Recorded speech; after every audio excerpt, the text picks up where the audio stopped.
Hello guys, welcome to my channel. And যেখান থেকে শেষ করা হয়েছিল সেখান থেকে আবার শুরু করা যাক।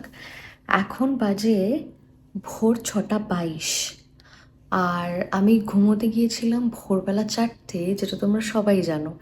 এখন আমি উঠেছি, উঠে আমাকে ঝটপট রেডি হতে হবে, অ্যান্ড দেন আমি বলছি সব।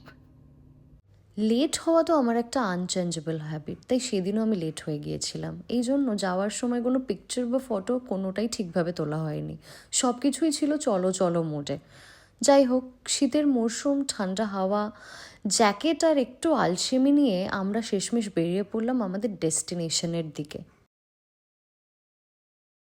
এর মধ্যেই পৌঁছে যাই আমরা আমাদের ইভেন্ট ভেন্যুতে। তো এবার তোমাদের বলি আমি কোথায় এসছি। বেসিক্যালি আমি এসছি সেন্ট্রাল দিল্লিতে আমার অফিস রিলেটেড একটা ইভেন্টের ওয়ার্কে। ইন্ডিয়ান গভর্নমেন্টের India AI impact pre summit basically আমরা অর্গানাইজ করেছিলাম, যেখানে প্রেজেন্ট ছিল ইন্ডিয়ান গভর্নমেন্ট মিনিস্টার্স, প্রমিনেন্ট কোম্পানিজের সিইওস, ইনফ্যাক্ট আমাদের কোম্পানির CEO, including many more prominent people. দিনটা ভীষণ পরিমাণে হেকটিক ছিল, আমাদের অলওয়েজ কাজের মধ্যেই থাকতে হয়েছিল, তাই কোনো রকম সেভাবে ফটোস বা ভিডিওস তোলার সুযোগই পাইনি। এখানে কিছুক্ষণ একটুখানি রেস্ট নেওয়ার জন্য এসেছিলাম, তাই ভিডিওটা শ্যুট করে নিয়েছিলাম। একের পর এক panel discussions, bites and others activities হতেই থাকছিল। তো সেই ফাঁকে বেরিয়ে নিজের জন্য টাইম বের করা বা জায়গাটা এক্সপ্লোর করার মতো সুযোগই হয়নি। আমরা ইনফ্যাক্ট প্রত্যেকেই ভীষণ পরিমাণে টায়ার্ড ছিলাম, অ্যান্ড তাই পেছনে বসে কিছুক্ষণ জন্য রেস্ট নিচ্ছিলাম। আফটার ইভেন্ট আমার ফুল টিম, ইনফ্যাক্ট আমার ম্যানেজার, আমরা সবাই মিলে বসে একটুখানি গল্প করছিলাম অ্যান্ড রিকোয়েস্ট করছিলাম যাতে পরের দিন আমাদের একটু ওয়ার্ক ফ্রম হোম দিয়ে দেয় এত হেকটিক শিডিউলের পরে।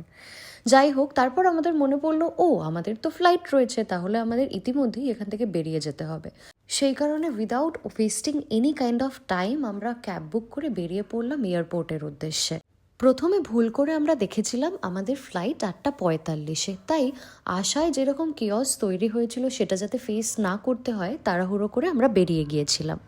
আর কোনো কিছু ঘোরার বা এক্সপ্লোর করার মতো সময় পাইনি, কিন্তু এয়ারপোর্টে গিয়ে জানতে পারি আমাদের ফ্লাইট অ্যাকচুয়ালি 9:45। তখন আর কি করব, তাই ভাবলাম যে ভেতরটাই অ্যাকচুয়ালি ঘুরে বেড়াই। এয়ারপোর্টে ঢুকে আমাদের হাতে এতটাই বেকার সময় ছিল যে সেই সময়টাকে কিভাবে স্পেন্ড করব সেটাই আমরা বুঝতে পারছিলাম না। তাই আমি আর সোহমদা ডিসাইড করলাম পুরো এয়ারপোর্টটা একবার ঘুরে আসা যাক, কারণ আগে কখনো আসা হয়নি অ্যান্ড অবভিয়াসলি আমার তো ফার্স্ট টাইম। হাঁটতে হাঁটতে বেসিক্যালি আমাদের সবারই খুব খিদে পেয়ে গেছিলো, তাই আমরা চলে গেছিলাম সোজা KFCতে। সেখানে ক্রিস্পি চিকেন অর্ডার করলাম অ্যান্ড আমরা গল্প করতে করতে পুরোটা কমপ্লিট করলাম। ফ্লাইট ছিল ডিলে, হাতে অফুরন্ত সময়, তো এই সময়টা ইউটিলাইজ কিভাবে করতে হয় সেটাই নেক্সট ক্লিপে দেখতে পাবে।